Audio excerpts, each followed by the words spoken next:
Gloria a ti, colonia infantil, que en el centro de mi amada España a todos tus hijos esperas y con amores de madre tú los guardas.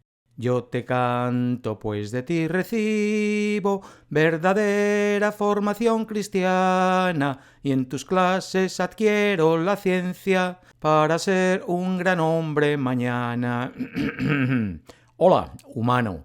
Bienvenido a un corto documental de Marginal Media, de la serie Los lugares más horribles del mundo. Educado dentro de un sistema castrense desde mi tierna infancia, bien sé yo que cuando desde niño impregnan tu mente con los valores del paternalismo patriótico, te están adoctrinando para servir al régimen político establecido, y que cuestionarlo es como colgarse una soga al cuello, ir de traidor, deshonrar la confianza de los tuyos.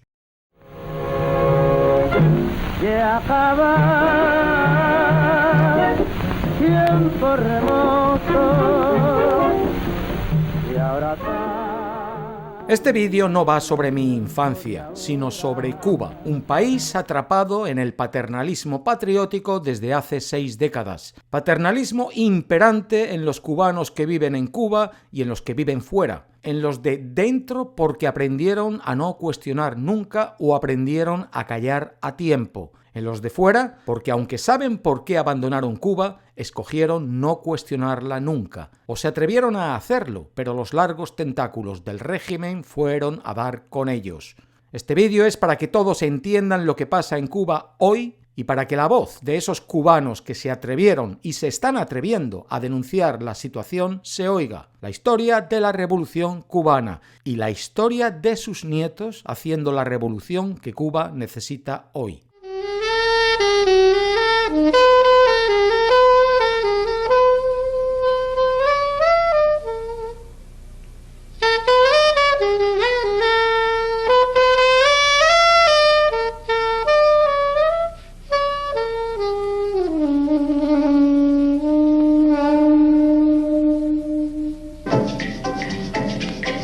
No hay que ser un negro lucumí, ni tampoco un esclavo ya, para sentir ansia de gozar cuando resuena un bongo.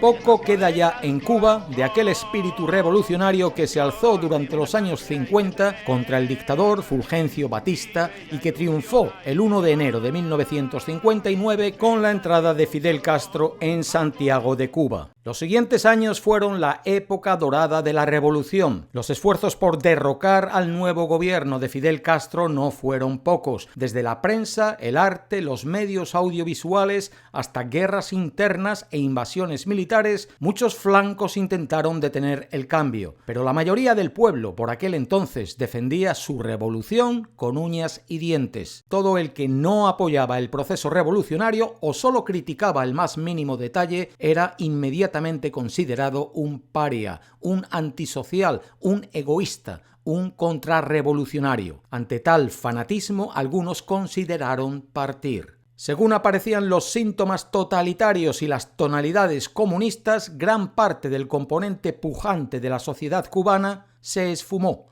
Emprendedores, clase media y alta, religiosos, residentes extranjeros. Incluso algunos padres enviaron a sus hijos solos hacia el vecino del norte, en espera de reencontrarlos y en una búsqueda desesperada de un futuro lejos del comunismo, en lo que se conoció como la Operación Peter Pan. La revolución se impuso sobre homosexuales, masones, testigos de Jehová, amantes del rock, del rap o la trova. Muchos grupos fueron silenciados y reprimidos. Se crearon las unidades militares de ayuda a la producción, campos de trabajos forzosos donde se recluía gente considerada lacra social para llevar a cabo un acto de higiene social revolucionaria. Con el éxtasis de los primeros tiempos, la plebe se sumió en epopeyas claramente motivadoras, pero que carecían de todo sentido racional, como la zafra de los 10 millones, el programa de superproducción de ubre blanca, la desecación de la ciénaga de Zapata o la famosa crisis de los misiles, el incidente que algunos historiadores consideran el más peligroso en la historia de la humanidad. Tras estas y otras ideas megalómanas, siempre aparecía como autor intelectual el compañero Fidel Castro. Hay quienes consideran los años 70 y 80 como la mejor época de la Revolución cubana. Cuba entró a formar parte del Consejo de Ayuda Mutua Económica, con lo cual se benefició enormemente de la producción de la Unión Soviética y otros países pertenecientes al grupo.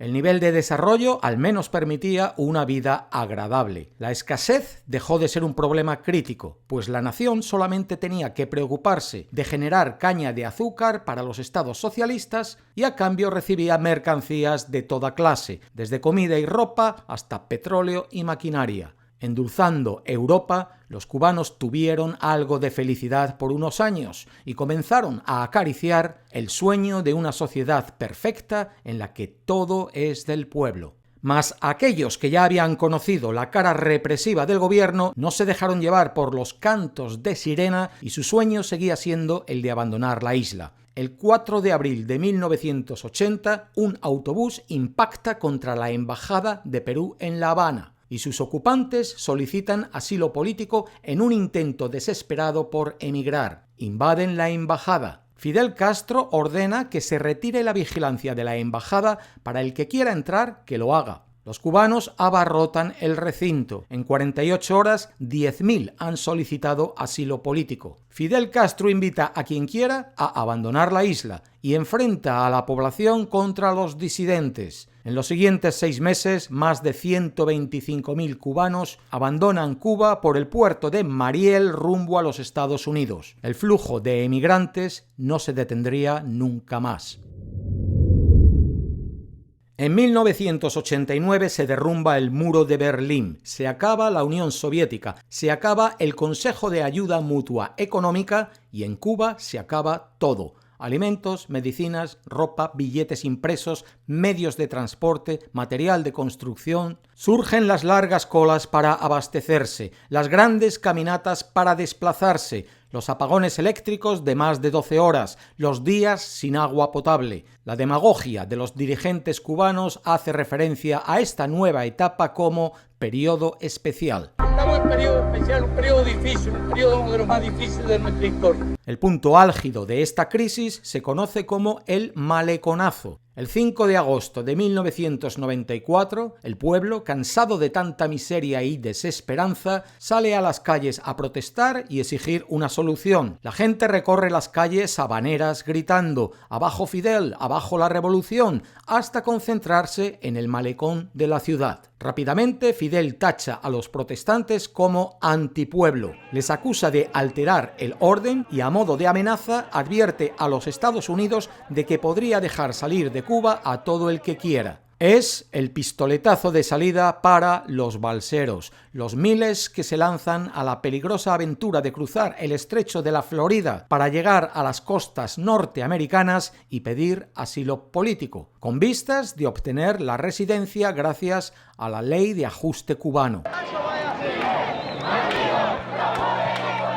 El nuevo milenio pareció traer una ligera bonanza al país gracias a la Alianza Bolivariana para los Pueblos de Nuestra América, una plataforma iniciada por Cuba y Venezuela que intenta reproducir alianzas socialistas de antaño. Gracias a Venezuela y a otros países, Cuba consigue importar durante unos años los hidrocarburos necesarios para detener por completo los cortes eléctricos. Mejora ligeramente el servicio de transporte público y se provisiona de artículos. Pero el impacto de las crisis económicas internacionales y varios ciclones que azotan el país acaban con la mejoría. La comida se encarece más de 20 veces respecto al precio de los años 90. La inflación se dispara, los salarios se estancan y los alimentos gratuitos del Estado se reducen.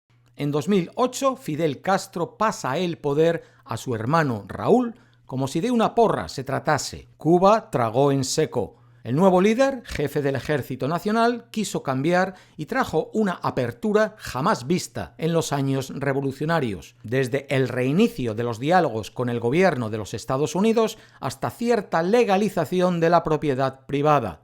Además, se eliminaron varias limitaciones que significaban violaciones de derechos elementales. entre otras, la petición del permiso especial para viajar a través de la famosa Carta Blanca, la restricción a los cubanos de disfrutar de zonas turísticas y de servicios de telefonía móvil, la prohibición de compraventa de casas, la prohibición de utilizar embarcaciones impuesta después de los años 90 y la prohibición de la entrada al país a algunos ciudadanos cubanos considerados desertores, siendo especial el caso de jugadores de béisbol de las grandes ligas de los Estados Unidos. A partir de este momento, Cuba resurge. Miles de cubanos comienzan a abrir nuevos negocios privados que elevan la calidad de vida. Aparecen restaurantes, discotecas, bares, fregadoras de autos, academias de estudio y de idiomas, algunos servicios digitales y hasta salas de cine caseras que, a pesar de su éxito, duraron poco y provocaron grandes pérdidas económicas a sus dueños. Muchos de estos negocios no existían antes en Cuba.